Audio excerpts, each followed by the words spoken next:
In fact, several people seem to think that he's George Foreman, but he's stronger than George Foreman. He's Joe Frazier, but he's faster and he's more powerful than Joe Frazier, and he's Rocky Marciano, but he's almost 30 pounds heavier than Rocky Marciano. So that combination, I think, bodes pretty well for Mike Tyson. Welcome back to another big fight recap here on BLTV Classic. Yes, Tyson has the anticipation of a Doberman who's happened upon 210 pounds of unguarded meat.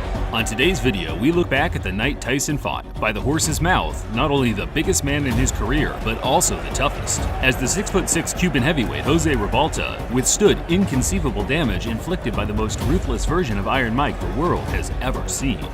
One of the great heavyweight slugfests of all time. Let's get right to it.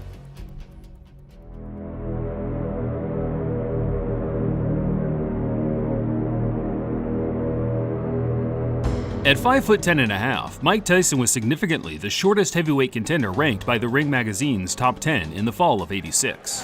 Many boxing fans will remember this era as the New Age, the land of the giants, with the large majority of top contenders and champions from here on out standing in excess of 6'4". Primo Carnera, a heavyweight boxer called the Monster by Time magazine. There have been many tall contenders and champions in the past, with Jess Willard and Primo Carnera being prime examples of towering fighters often branded as unskilled behemoths, circus acts whose achievements in the sport are credited strictly to their advantage in size and weight.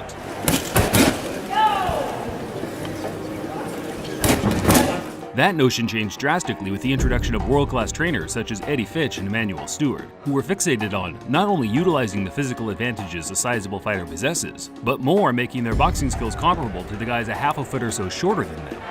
But right now, Lennox Lewis is giving an old-fashioned whooping to David Tua. Once Riddick Bowe and Lennox Lewis became the dominant force in the division, big men have ruled the roost ever since. When I was younger, I used to always say, God, I'm just a midget. I'm never going to grow. I'm never going to be anything because I'm too short to do any kind of sports, anything. But then, I started believing in myself and things worked out right.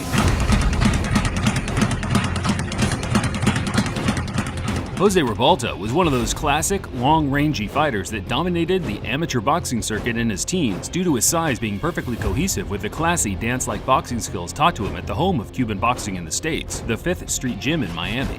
Mike Tyson, here I come. Here I come. Better be ready. Better be ready. By the time Jose turned pro in 1982, he was the number 2 rated amateur heavyweight in America, and he used his skills to defeat the usual suspects of journeymen such as David Jacko and Rick Keller in the coming years. Well, he goes up against Jose Ribalta, who has to be considered a threat. Jose was robbed of his first moment of genuine boxing notoriety in his 1985 clash with the soon-to-be heavyweight champion James Bone Crusher Smith. Everyone outside of 2 of the 3 ringside judges felt he won with relative ease. However, dubious decisions are unfortunately a part of the game, and as many fighters have displayed in the past, early setbacks can either make or break a character. And during the Tyson build-up in July 1986, Jose seemed to be peaking, not only physically, but mentally, certain he would be the man to stop Tyson's 25-fight unbeaten streak. There's a man that could beat Mike Tyson, is Jose Ribalta. There's going to be a lot of people surprised down in Miami when he knocks him out. When Mike Tyson hurts a guy, he puts him to sleep. If he tags Jose, I hope he don't think Jose's going to lay down. He just better be ready to take another shot. I'm not going to take no credit away from him, but to this day, he hasn't faced anybody that can punch like Jose. But I know he's never been in there with a fighter like me. Watch me fight.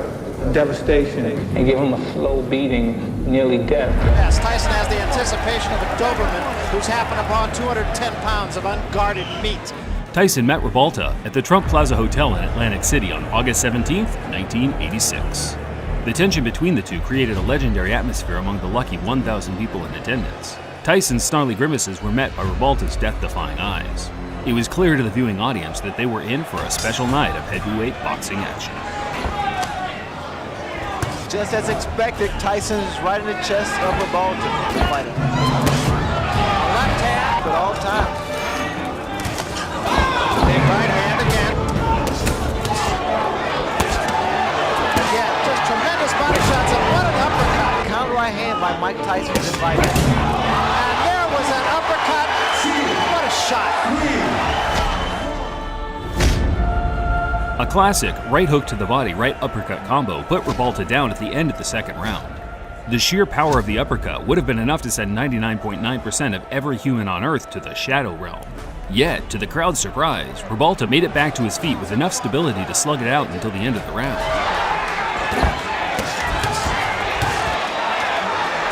Ribalta trying to bang with Tyson and gets off the ropes.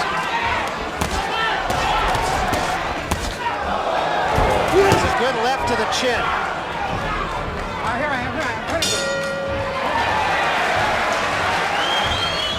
Acknowledging Ribalta's resilience, Tyson elected for the water in the basement approach in the next few rounds, hammering Jose to the body to try and soften his core.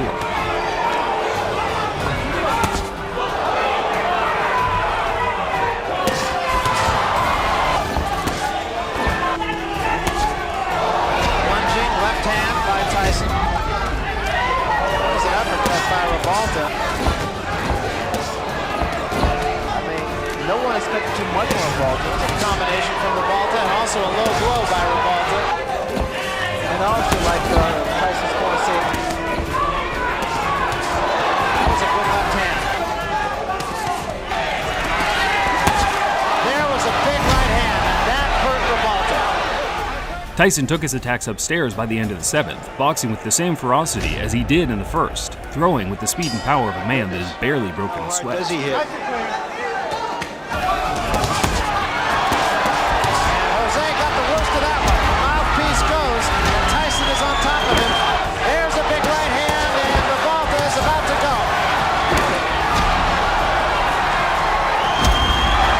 all this thing. Another big right hand, back to the body. There is no spring, and there's a smashing left hand, and wisely, Tyson seems shocked that Ribalta had made it to his feet again. Yet, instead of taking his feet off the gas and cruising to a unanimous decision, he wanted to entertain the fans by closing the show. Oh, another big left hand. That's a fighter.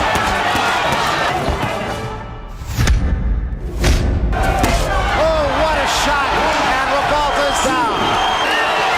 And that's it. Tyson knocked out Ribalta in the 10th in a manner I'm sure the great Customato himself would have been proud of. But as always, HBO's Larry Merchant was underwhelmed by his performance and grilled the aspiring champ in the post-fight interview. Mike, this guy was a tougher nut to crack than you thought, I bet. Very enough. He had his mind concentrated. He was going to fight, and he did well, and I commend him very dearly. What made him so tough? The fact that he fought back, unlike the other fighters who've taken you this far? Most definitely, he fought back, and he had the idea in his mind he wasn't going to get knocked out. But as you notice, he was knocked down, but wasn't knocked out because he had his mind conscious of that.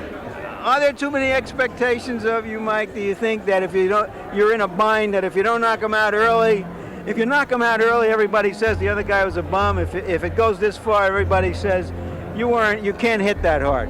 Well, what can I say? This happened.